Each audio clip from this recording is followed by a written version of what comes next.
जिस प्रकार से सांसद और विधायकों की इतनी बड़ी संख्या जा रही है पवन जी, वो सिर्फ सत्ता के लालच में नहीं हो सकता। वो कहीं ना कहीं दबी छुपी आकांक्षा, दबा छुपा अपमान, जो अब तक प्रकट नहीं हो पा रहा था सत्ता के डर से, अभिषेक को लेकर जिस प्रकार से ममता जी का मोह, उस मोह में बाकी लोगों को दबा देने का, जिस प्रकार हमने देखा कि काकोली ने लोकसभा अध्यक्ष को पत्र लिखकर कल्याण बनर्जी के स्वभाव की शिकायत की, ये सत्ता के रहते हुए ये संभव नहीं था, वो लोग डरते थे।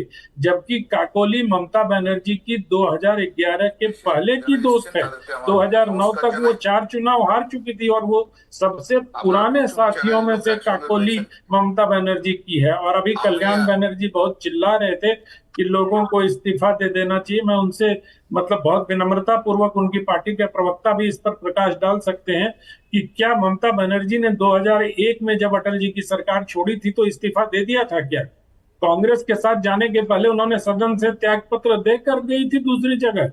तो मतलब हम करें तो सब कुछ ठीक, और दूसरे करें तो वो नरेंद्र मोदी के गुलाम, ये तो नहीं हो सकता ना। अगर आप राजनीति के नैतिकता की मीनार पर खड़े होकर बांग दे रहे हैं, तो दूसरे जो बांग दे रहे हैं उनको भी सुनना पड़ेगा आपको। ऐसा नहीं हो सकता कि आप जब छोड़ो तो सदस्यता के साथ जाओ, और दूसरे जब आपको छोड़ के जाएं तो आपने उसको जिताया था, ये संभव नहीं है। इसलिए मुझे लगता है कि इतनी बड़ी टूट संवैधानिक तौर पर ही ठीक है।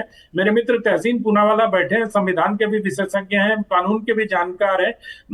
बल एक प्रश्न हमारे दिमाग में ये आता है कि जो इतनी बड़ी संख्या में पवन जी लोग छोड़ के गए हैं, क्या उनके सामने एकमात्र रास्ता विलय का ही बचा है, या वो स्वतंत्र पार्टी के रूप में अपना अस्तित्व बनाए रख सकते हैं? इसमें संवैधानिक व्यवस्था क्या है ये, क्योंकि ये दल बदल कानून है।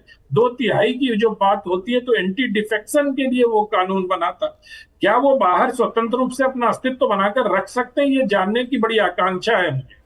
यह जरूर हम बीजेपी के प्रवक्ता से पूछेंगे, लेकिन सबसे पहले आपने अपने मित्र का जिक्र किया तहसीन पुलावाला, उन्हीं से पूछ लेते हैं। शाम 4 बजे एक मुलाकात होने वाली है ममता दीदी और सोनिया गांधी की।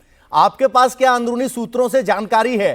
क्या ऐसा दिन आ सकता है कि एक शब्द होता है घर वापसी, ममता बनर्जी वापस कांग्रेस में आ जाएं, या कुछ ज्यादा लंबी दूरी की सोच रहे हैं हम?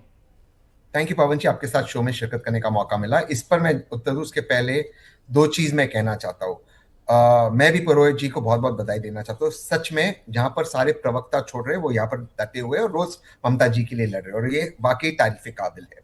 दूसरी चीज, ये जितने भी विधायक या जितने भी सांसद वहां जाना चाहते हैं, उसमें कोई दिक्कत नहीं। मान लो कि आपको अभिषेक बैनर्जी पसंद नहीं है, मान लो आपको लगता है अभिषेक बैनर्जी गलत कर रहे थे या टीएमसी एक्सटॉर्शन कर रही थी, तो सबसे पहला सवाल है कि 4 मई को सुबह 10 बजे इंडिया टीवी पे इनमें से कई ऐसे चूहे थे जो कह रहे थे कि भगवान के बाद अगर कोई व्यक्ति है इस धरती पर जो इंसाफ कर सकता है वो अभिषेक बैनर्जी। इनमें से कई ऐसे चूहे थे जो कह रहे थे एक बार केंद्र का बल चला जाएगा, अभिषेक बैनर्जी बताएगा क्या करना चाहिए। आज वो सारे वहां चले गए हैं। दूसरी चीज आपको बताना चाहता हूं, अगर आपको ममता बनर्जी और अभिषेक बैनर्जी को छोड़ना, ये आपका अधिकार है, मैं इसमें क्या टिप्पणी करूं, लेकिन ये समझ आपको पिछले 15 साल नहीं आई, 16 साल नहीं आई, आज आपको समझ आई जब उनका सत्ता चले गया। और इसलिए आप जा रहे हो क्योंकि आपको बीजेपी में प्रोटेक्शन चाहिए, और किसी लिए नहीं जा रहे हो। देश के लिए एक गंभीर विषय है, देश के सामने लोकतंत्र को लेकर, जहां जहां बीजेपी को अपने हिसाब से सरकार या विपक्ष चलाना हो। महाराष्ट्र में सरकार के लिए नंबर चाहिए थे तो वहां पर स्प्लिट हो गया।